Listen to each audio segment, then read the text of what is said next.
Good morning, dear students. Today I am going to explain the B part of chapter 4, that is refraction of light through a prism. Before beginning this chapter, I am going to discuss what is prism. Prism, you all have seen the prism. Prism is a triangular or transparent medium bounded by the plane surfaces. It has 3 rectangle and 2 triangular surfaces. Which type of figure it is? 3 rectangular surface, like this is the first one, and this is the third one, and here we have one more. 1 2 3 3 rectangular surface and the 2 triangular surface. It is bounded by the 5 surface, in which 3 are rectangle and 2 triangle. Its cross section is triangle. Okay, so prism is a transparent medium bounded by 5 plane surfaces with a triangular cross section. Okay, when we discuss about the prism, then we have the 2 point. The 2 refracting surfaces of a prism are not parallel with each other. 2 refracting surface, refracting surface means the surface from which the refraction takes place. So in triangular there is no pair of refracting surface. We can say there is no pair of refracting surface. The 2 refracting surfaces of a prism are not parallel with each other, but they are inclined on each other at an angle. Is called angle of prism. For example, you have this type of figure. These are the 2 refracting surface, and the angle made by these 2 refracting surface is called angle of prism, and it is represented by the letter A. Okay, it is represented by the letter A. Now, second point, in ray diagram, a prism is shown only by the principal section.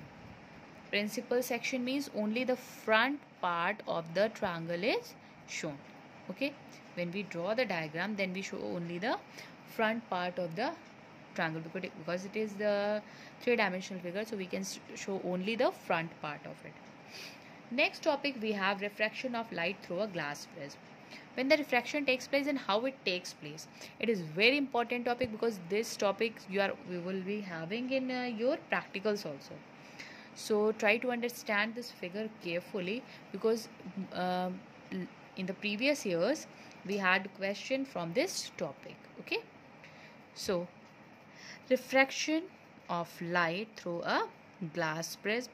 How the light ray refract from the glass prism? Very simple. This is the incident ray. You all can draw the incident, and at the point of incident you can draw the perpendicular of the surface, which is called the normal. As we know that when the light ray moves from rare to dense medium, then it moves towards the normal. It has moved towards the normal. Again, this is the point of incidence from the second refracting surface. We can draw the normal at the point of incidence. When this light ray incident here, then it moves from denser to rarer. This is the rare medium, this is dense medium, this is also rare medium. This is the angle of prism, that is A. When the light ray moves from, this is denser medium, when the light ray moves from optically denser medium to rarer medium, then it moves away from the normal. This is the ray which is coming out after the refraction second time. This is the first angle of incidence. Okay, and this is the angle of refraction, so it is represented by R1. Again, here the refraction is taking place, so it is R2, and this is the second angle of incidence, because when we enter the light from here, then it will be the same, the angles will be same. Okay, when we construct these incident ray backward or emergent ray, the ray which is coming out, this is the emergent ray. It is called the emergent ray. This is the incident ray. The ray which is coming out is the emergent ray. and the angle made by the extended incident ray and the emergent ray, this is called the angle of deviation. It is represented by the letter delta. A is the angle of prism, this is the angle of deviation. Okay, and this is the point N. So by this figure we can say that this delta, we have considered these two angles, delta 1 and delta 2. As we know that it is forming triangle, exterior angle delta is equals to sum of two interior angle, that is delta 1 plus delta 2, where delta 1 is equals to, when we see these two light rays, I1 is equals to R1 plus delta 1. So delta 1 is equals to I1 minus R1. So delta 2 is equals to the same process, vertically opposite angles are equal, but delta 2 will be I2 minus R2. Okay, reason vertically opposite angles property. Okay, now put the values. Delta is equals to I1 minus R1 plus I2 minus R2.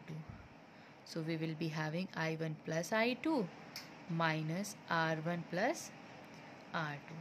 This is the figure. This is the formula which will be applicable for the refraction of light. When we take this figure, then it is forming a quadrilateral. So by this figure we can say that R1 plus R2 is equals to A. R1 plus R2 is equals to A. So we will get the formula delta is equals to I1 plus I2 minus delta. Sorry, this is A, no? A. So it will be delta plus A is equals to I1 plus I2. Delta is the angle of deviation, A is the angle of prism, I1 is the first angle of incidence, I2 is the second angle of incidence. So the refraction of light occurs at the two inclined faces, so the emergent ray is not parallel to the incident ray, but it is deviated towards the base of the prism. You have seen that the emergent ray deviates toward the prism. So the parallel side glass slab, the refraction of light occurs at two plane faces, so the emergent ray is parallel to the incident ray with the lateral displacement. Now the factors affecting the angle of deviation. What are the factors which affect the angle of deviation? By this formula we can see that it is affected by the angle of incidence, it is affected by the angle of prism. If it is affected by the angle of prism incident, then it is affected by wavelength also. Factors affecting the angle of deviation. Write the topic. Factors affecting angle of deviation, that is delta. The first is angle of incidence. Second is material of the prism, so it depends on refractive index. The third is angle of prism, and the fourth is color or the wavelength. Okay, these are the factors on which the angle of deviation depends. The first is dependence of angle of deviation on angle of incidence. When we draw in the first part angle of deviation and the angle of incidence, when we draw the graph between the angle of incidence and angle of deviation, then we see that when we increase the angle of incidence, then we see that the angle of deviation decreases, and after attaining a certain value it starts increasing. Okay,